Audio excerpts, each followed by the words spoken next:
2022-23 অর্থাৎ তোমাদের আগের বছরে ম্যাক্সিমাম মার্ক ছিল 93.25 এবং 55 প্লাস মার্ক পেয়েছিল 8,985 জনে। অর্থাৎ তাহলে তোমাদের সিট সংখ্যা ধরো 7,000 প্লাস বি ইউনিটে। তার মানে তোমরা ওই সময় 2022-23 সেশনে ভাইয়া 52 প্লাস যারা মার্ক পেয়েছে তারা একটা সিট পেয়েছে। এখন ওই সময়ের প্রশ্ন কিন্তু একটু সহজ ছিল, এবছর প্রশ্ন তোমাদের হার্ড।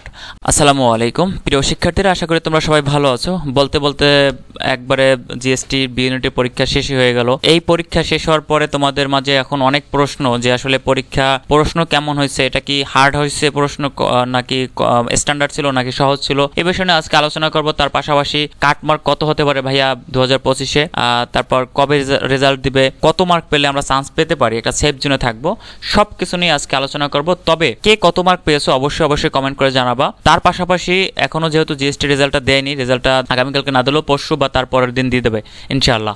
তো রেজাল্টটা দেওয়ার পরে আমি তোমাদের আরও শিওর দিয়ে বলতে পারবো যে এই মার্কে এই ইউনিভার্সিটিতে এই সিট পাবা, এই সাবজেক্টে এই এত মার্ক দরকার, সব কিছু ইন ডিটেলসে বলে দেবো। আরেকটা ভিডিও বানাবো, তো তোমরা অবশ্যই চ্যানেলটা সাবস্ক্রাইব করে রাখবা পরবর্তী ওই ইম্পর্টেন্ট ভিডিওটা দেখার জন্য। তো আমরা মূল আলোচনায় চলে যাচ্ছি। তোমরা সবাই জানো যে এবছর গুচ্ছ বিশ্ববিদ্যালয় ভর্তি পরীক্ষা তোমাদের 19টা ইউনিভার্সিটি আছে, গত বছর ছিল কিন্তু 24টা, 5টা বিশ্ববিদ্যালয় কিন্তু এবছর নাই।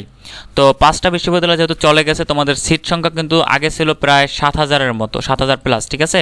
এবছর কিন্তু 4,000 সামথিং, 4,500 মতো, 4,300 400 এরকম হবে। মানে এটা দিছি আমি একটা ওয়েবসাইট থেকে নেয়া, 4,412।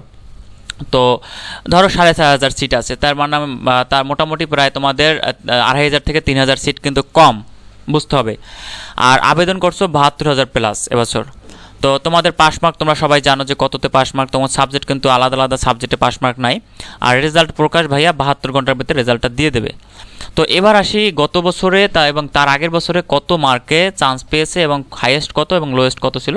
লোয়েস্ট তো অনেকই মাইনাসও ছিল, হাইয়েস্ট কত মার্ক ছিল সেই বিষয়টা নিয়ে।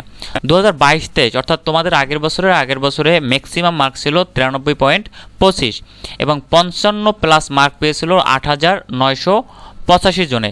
অর্থাৎ তাহলে তোমাদের সিট সংখ্যা ধরো 7,000 প্লাস বি ইউনিটে। তার মানে তোমরা ওই সময় 2022-23 সেশনে ভাইয়া 52 প্লাস যারা মার্ক পেয়েছে তারা একটা সিট পেয়েছে। এখন ওই সময়ের প্রশ্ন কিন্তু একটু সহজ ছিল, এবছর প্রশ্ন তোমাদের হার্ড। আমি বলতেছি তোমাদের প্রশ্ন অ্যানালাইসিস করে বলতেছি, প্রশ্ন অ্যানালাইসিস করা সব কিছু আমি বলতেছি। এখন বলতেছি তোমাদেরকে যে এই যে 7,000 প্লাস শিক্ষার্থীদের আসন, তার পাশাপাশি তোমার 55 প্লাস মার্ক পেয়েছিল কত, 8,985টা। তো প্রায় 50 প্লাস পেয়েছিল প্রায় 11,000 12,000 প্লাস। তো 52 প্লাস যারা পেয়েছিল তারাই আসলে একটা সিট কনফার্ম করতে পারছে জিএসটিতে। তারপরের বছর দেখো 23-24-এ হাইয়েস্ট মার্ক ছিল 76.25, অর্থাৎ দেখা যাচ্ছে প্রায় 17 মার্ক ব্যবধান, তাই না? 17 মার্কের ব্যবধান, মানে ফার্স্ট যে হয়েছে গতবার, মানে তোমাদের 2 বছর আগে 93 পেয়েছে, তারপরের বছর পেয়েছে 76, তার মানে 17 মার্ক ব্যবধান। তার মানে প্রশ্নটা এটা একটু কঠিন হয়েছে। তো কঠিন হওয়ার কারণে কাটমার্কটাও এখানে কমে যাবে স্বাভাবিক, এখানে কিন্তু কাটমার্ক বেড়ে গেছে। তো 50 প্লাস মার্ক পেয়েছিল ভাইয়া 2,425 জন, আর 45 প্লাস মার্ক পেয়েছিল 5,823, ধরো 6,000-এর মতো। 40 প্লাস মার্ক পেয়েছিল 11,646 জন। তো এই সময় তোমাদের 42 প্লাস মার্কও পেয়েও তোমার চান্স পেয়েছে, ঠিক আছে। 42-43 মার্ক পেয়েও তোমার সিট পেয়েছিল গুচ্ছ বিশ্ববিদ্যালয় ভর্তি পরীক্ষায়।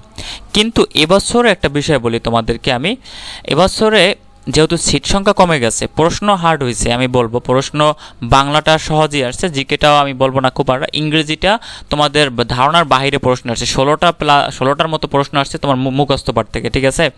তো এইখানে ইংরেজিটা একটু কঠিন হয়েছে।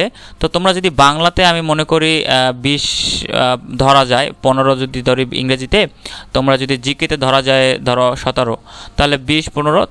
তোমরা যদি আমি তোমাদেরকে একটা বিষয় বলি, 55 প্লাস যারা এবছর মার্ক আসছো, তোমরা আশা করি এখনও শিওর না, তবে এটুকু রাখতে পারি যেহেতু প্রশ্ন স্ট্যান্ডার্ড এবং হার্ড হয়েছে।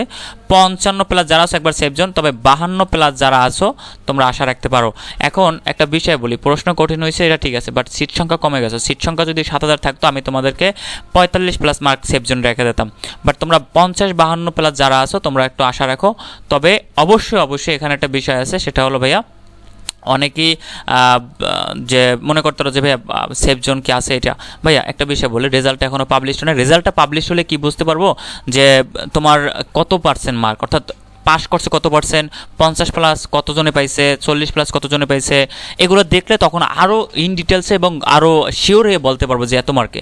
তবে প্রশ্নের ধরন দেখে আমরা এতটুকু বলতে পারবো যে তোমরা যদি যারা 50 প্লাস আসো তোমরা অন্তত আশা হারাইও না, তোমরা আশা রাখো।